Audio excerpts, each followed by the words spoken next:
Halo, selamat datang di Kongko United. Ini adalah tanya jawab United nomor 3. Sorry, minggu lalu gue nggak bikin karena gue lupa. Ya, tapi ya kita ngomongin dulu lah transfer Januari ya. Ini penting banget ya. Liverpool. Yang paling penting nih Liverpool. Dia sign 2 center back ya di last minute. Ben Davies. Nah, ini gue jujur nggak tahu Ben Davies siapa. Kalau nggak salah dia dibeli dari tim di Liga kedua atau Liga berapa gitu loh ya. Jadi gue nggak jelas lah nih orang. Ozan Kabak. Nah, ini yang menarik, Ozan Kabak. Kita ini dirumorkan untuk beli Ozan Kabak di Januari ini. Tapi ya seperti prediksi gua ya kan, gua udah bilang tuh di video di mana kita nggak jadi beli Moises Caicedo ya. Itu gua udah bilang nih, jangan-jangan Woodward PHP lagi, dan kejadian beneran men. Kita nggak beli pemain sama sekali di Januari ya, dimana kita lagi perlu-perlunya memperkuat tim ya untuk ya mencoba jadi juara, nggak di backing sama sekali ya. Bahkan Liverpool yang menurut gua sama katronya ya kayak Woodward sama Glazer, mereka gerak lebih cepat, gerak lebih mantap daripada kita gitu loh ya. Ya benar-benar deh, gue sih ampun-ampun lah sama mereka ya. Dan lihat nih, Moises Caicedo akhirnya deal sama Brighton ya, sama Brighton ya. Kita ya ada bagusnya juga lah dia masuk ke Brighton. Kita jadi bisa lihat nih Moises Caicedo gimana nih, sebagus apa nih ya. Jadi kita sebego apa Woodward nggak beli Moises Caicedo lah ibaratnya nih, kalau seandainya dia bagus ya, bener nggak? Tapi anyway, kalau kita lihat ya, kita Januari ini kebanyakan ngeluarin pemain ya. Tapi ngeluarin pemain juga cuma ngeluarin satu, kalau gue bilang si Fosu-Mensah doang. Ya, sisanya cuma loan. Jesse Lingard loan, Tahith Chong loan, ya, bakal balik lagi. Pellistri loan. Nah, bayangin nih Pellistri yang kita sign ya di Juni kemarin, yang dibilang ini udah kayak apa ya, kalau nggak salah Ronaldo dari mana gitu atau siapa lah ya, apa gembar-gembornya. Tapi ternyata kita loan juga ya. Bayangin ya, banyak banget kita nge-loan orang ya. Jesse Lingard, gue nggak tahu ini, gue lupa ya dia ada buying option gak ya sama West Ham. Tapi intinya Januari kita ngebuangin pemain, ngebuangin setengah buang lah kalau gue bilang ya, karena mereka ini bakal balik lagi nanti ya. Jesse Lingard mungkin bisa balik lagi juga, cuma Fosu-Mensah doang yang udah goodbye gitu ya. Yang masuk cuma Amad Diallo, dan ini nasibnya Amad Diallo menurut gue bisa sama nggak nih kayak si Pellistri. Ya, ini kan gembor-gemborin banget nih, Pellistri sama Amad Diallo. Ini bakal sama nggak nasibnya nih, pertanyaan gua nih. Ya, bener-bener deh, gua ampun-ampunan deh ya sama Woodward ya. Aduh, prediksi gua udah bilang tuh, wah nih bisa PHP lagi nih, kejadian PHP. Bener nggak, PHP habis-habisan. Ya, mending dia jual pemain gitu kan ya, tapi cuman loan doang, Jesse loan. Ya, Pellistri, Tahith Chong loan, semuanya loan semua gitu loh. Jadi kita nggak bener-bener buang pemain itu secara permanen kalau gue bilang ya. Ya kita lihat lah gimana Jesse Lingard, semoga aja dia bagus ya, semoga aja bagus, bener nggak? Kalau dia balik lagi kayak dia musim berapa ya, 2017 2018 ya, Jesse Lingard mainnya bagus banget ya. Ya kalau nggak salah gitu deh, kalau dia balik lagi kayak musim kemarin ya mungkin boleh-boleh aja lah ya, bener nggak? Tapi sih kalau menurut gua sih Jesse Lingard udah kelar lah, mendingan dijual aja ya, secara permanen loh, bukannya secara loan doang. Oke, sekarang kita ngomongin tanya jawab United ya. Bang, pendapatnya gimana dengan permainan debutnya si Amad? Oh ya, ini banyak yang nanya nih ya. Ini Irwan Wex ya, sama Fauzi Muaron juga. Kalau lihat tim Under 23, Amad Diallo sama Joe Hugil layak dikasih kesempatan ke tim utama buat alternatif kalau buntu. Oke, ngomongin dulu soal Amad Diallo. Sekali lagi ya, menurut gua sih dia belum ready di kacamata siapa namanya, kacamatanya si Ole ya, belum ready. Kelihatan banget lah, kalau dia udah ready pasti dari kemarin udah dijadiin cadangan gitu, udah masuk cadangan, bener nggak ya? Kayak Greenwood aja tahun lalu udah masuk ke cadangan, sampai sekarang ini walaupun dia main latihan sama first team tapi nggak masuk cadangan sama sekali ya. Kalau gue bilang sih masih lama banget prosesnya untuk Amad Diallo ya. Pasti awal mulai dari cadangan dulu, duduk dulu di cadangan ya, pasti duduk dulu di cadangan, main 5-10 menit ya, ibaratnya kayak Van de Beek sekarang lah ya kan, duduk dulu di cadangan, nggak jadi starter ya, sekali-sekali jadi starter ya kalau emang si Ole mengambil resiko atau apa. Feelingku Amad Diallo bakal sama kayak Pellistri, kemungkinan bakal di loan juga ya, kemungkinan, kita lihat aja, semoga gue salah karena kita perlu banget winger kanan ya yang bagus ya. Dan Diallo, gue lebih suka Diallo ketimbang Pellistri karena dia kaki kiri orangnya Diallo, jadi dia bisa lebih ke inverted winger, ibaratnya kayak Rashford di kiri nusuk ke kotak penalti, Diallo dari kanan nusuk ke kotak penalti ya. Semoga. Tapi kalau gue lihat dari sepak terjangnya sampai sekarang ini sih, gue bilang sih kemungkinan besar dia masuk ya, bisa di loan gitu intinya sih sampai dia ready ya. Semoga aja gue salah sekali lagi. Cuman yang gue mau ngomong nih ya, kesempatan ke tim utama juga nih ya buat Fauzian. Ini yang gue bingung sih sama Ole di season ini ya. Season kemarin kita sering banget kasih kesempatan ke ya darah muda kita lah, benar nggak ya, jebolan akademi. Ada si siapa ya, Angel Gomez, benar nggak, walaupun dia udah keluar sekarang. Tahit Chong sering juga dimainin kan, maupun dari cadangan juga. Greenwood, ya minimal 3 itu. James Garner juga ada sekali-sekali. Jadi kita ada 4 tuh yang kita coba gitu loh untuk masuk ke jebol ke tim utama. Tapi tahun ini belum ada siapapun juga yang kayak gitu loh. Sama sekali nggak ada. Ini yang gue bingung. Ya kalau Greenwood itu mau ada dari tahun lalu, bener nggak? Sekarang ini nggak ada. Kita beli Perestri, kita beli Amad Diallo dan yang lain-lain lah ya. Dan bek kanan ya, Ethan Laird atau siapa yang kita perlu, bener-bener nggak pernah dikasih kesempatan sama Ole. Ini yang gue nggak ngerti nih, kenapa nih Ole begini nih ya. Menurut gue sih harusnya dikasih kesempatan. Toh anyway kita lagi desperate banget perlu gitu kan. Di sisi kanan kita perlu. Brandon Williams-Pun itu nggak dikasih kesempatan sama sekali gitu loh sampai sekarang juga. Jadi ya semoga aja Ole bisa berubah ya, jangan terlalu matokin sama pemain-pemain favorit dia doang gitu loh, karena itu sih menurut gue berbahaya ya, nggak bagus juga lah. Untuk kita perlu kompetisi. Kita lihat aja si Luke Shaw dapat kompetisi dari Alex Telles, lumayan mainnya, benar nggak? Dan gue yakin kalau kayak main yang apa, pemain-pemain muda akademi itu pasti lebih semangat mainnya ketimbang kayak misalnya Wan Bissaka lah, benar nggak, atau apa gitu yang udah nyaman banget di kanan, nggak ada kompetisi. Menurut gue sih ini faktor yang harus Ole lihat lagi ya, benar-benar diperhatikan lagi sih kalau gue bilang ke depannya. Oke, nextnya, Bang, menurut lu penyebab Martial menurun banget musim ini kenapa ya, Bang? Padahal musim lalu finishingnya bagus loh. Bang Malam menurut saya lebih bersih dari Rashford soal finishingnya. Nah ini, jujur gue nggak tahu ya apa yang terjadi sama Martial ya. Martial tahun lalu setelah COVID itu dia mainnya bagus banget ya. Kita bisa ngomong lah, trio depan kita tuh trio apa ya, trio M ya, bener nggak? 3M kita tuh bagus banget di depan. Rashford, Marcus Rashford, Martial sama Mason Greenwood itu bagus banget ya, benar-benar bagus. Tapi tahun ini mengecewakan, cuma Rashford doang yang lumayan, dan tapi akhir-akhir ini juga lagi menurun. Ini benar-benar kalau gue bilang sih, gue nggak tahu kenapa dia turun ya. Apakah karena kehadiran Cavani atau enggak, itu cuma teori menurut gue ya, karena ya kalau ada Cavani harusnya dia lebih semangat, benar nggak ya, benar nggak, timbang dia dipindahin ke sayap kiri, benar nggak, dia mau jadi striker ya, dia harusnya lebih semangat untuk nyetak gol. Tapi menurut gua sih dari awal musim dia sedikit kurang beruntung ya, dari kena kartu merah, terus ada apa lagi ya, gue lupa deh, kena kartu merah, terus ada sempat cedera juga kan ya kalau nggak salah. Jadi dia kayaknya dari rentetan itu bikin form dia jadi jelek kalau menurut gua sih ya. Tapi sebenarnya kalau kita ngomong-ngomong juga, yang namanya jadi striker di Manchester United itu nggak gampang ya, kayak Cavani pun juga nggak gampang, tugasnya nggak gampang. Kenapa?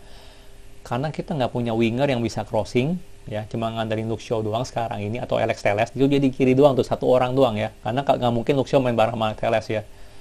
Ya cuma ngandarin dia doang, sama Bruno paling, sama Pogba. Tapi Pogba, Bruno nggak crossing juga, benar nggak, dia lebih ke direct long ball. Jadi emang nggak gampang sih, kita nggak lengkap, tim kita nggak lengkap sebagai ini. Jadi makanya orang juga bisa bilang ya kita banyak ngadain aksi individual ya, karena itu juga kita nggak lengkap gitu loh. Kita nggak ada orang bisa crossing ya. Kita ngomong Chelsea gampangnya ya, di kiri di kanan wingback dia Aspi bisa crossing, Reece James bisa crossing, benar nggak.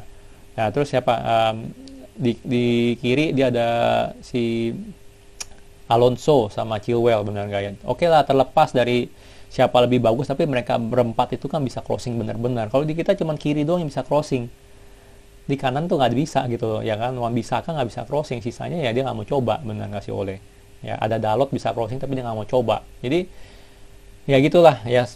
Martial gue nggak tahu kenapa menurun, tapi yang pasti jadi nomor 9 sekarang ini di MU itu nggak gampang ya, nggak gampang. Ibaratnya kayak Lukaku dulu lah, benar nggak. Lukaku main di Inter bagus karena banyak yang bisa nyuplai bola, di kita main kemarin nggak bagus, benar nggak ya. Oke, nextnya, Bang, itu rumor yang udah banyak di share dan bikin konten lainnya, katanya Ramos lebih milih pindah ke Premier League timbang PSG, benar nggak sih Bang? Ya ini kita dibilang kalau Sergio Ramos mau pindah ke MU ya. Kalau gue bilang sih ini, oke, kita ngomongin dulu Sergio Ramos nih secara pemain ya. Kalau beneran dia masuk ke MU, oke nggak? Kalau gue bilang sih nggak. Sekarang ini enggak. Kenapa? Karena dia umurnya udah berapa, men? Ya, umurnya udah ini, jangan ngomong kayak Thiago Silva atau apalah ya. Thiago Silva juga nggak bagus-bagus amat di Chelsea menurut gua. Ya kan, jadi nggak bisa ngomong begitu ya. Tapi sekarang ini kita tahu kan, kita perlu pemain center back yang cepat. Ya, yang jadi yang nemenin inilah, yang bisa nemenin Maguire, benar nggak ya? Karena kita harus pakai Maguire. Ya, kenapa harus pakai Maguire? Karena dia kapten dan juga dia termahal lah, benar nggak? Nggak mungkin oleh nyingkirin Maguire. Kita perlu center back yang cepat, satu, dan itu Ramos udah nggak banget. Ya, dia nggak segesit dulu. Dan itu dia sih yang paling penting gitu loh, benar nggak? Kita perlu yang cepat. Nah, kalau Ramos masuk, gue cuma ngeliat dia cuma ngasih pengalaman sama apa namanya, leadership di belakang, itu doang yang dia kasih gitu loh. Tapi dari segi kecepatan nggak bisa gitu loh. Jadi kalau kecuali kita nggak rencana pakai Maguire, Ramos masuk boleh-boleh aja kalau gue bilang ya. Tapi ya menurut gue sih ngapain gitu ganti Maguire dengan Ramos yang udah tua banget gitu loh, yang kayaknya mungkin setahun aja udah selesai gitu main gitu atau apa gitu, tahun depan udah nggak bisa dipakai full time lagi gitu. Jadi menurut gue sih nggak. Tapi dan juga apakah mungkin Ramos pindah ke MU, menurut gue juga nggak banget ya. Kalau gue lihat sih kayak orang kayak Ramos begini 5 tahun lalu udah pengen pindah ke MU, akhirnya batal, akhirnya dia tanda tangan kontrak baru sama Real Madrid. Menurut gue sih dia bakal tetap stay di Real Madrid ya. Tapi ya kita lihat lah gimana lah ya. Mungkin bisa dapat gratisan atau apa, gue nggak tahu gitu. Cuman ya kalau untuk sekarang ini sih menurut gue sih nggak banget lah. Gajinya juga mahal lagi, bener nggak? Oke, ada yang turun dari pucuk. Apriyadi Dwi Hermawan. Ada yang turun dari pucuk, katanya cuma mau beli pop mie doang, tapi nggak balik-balik.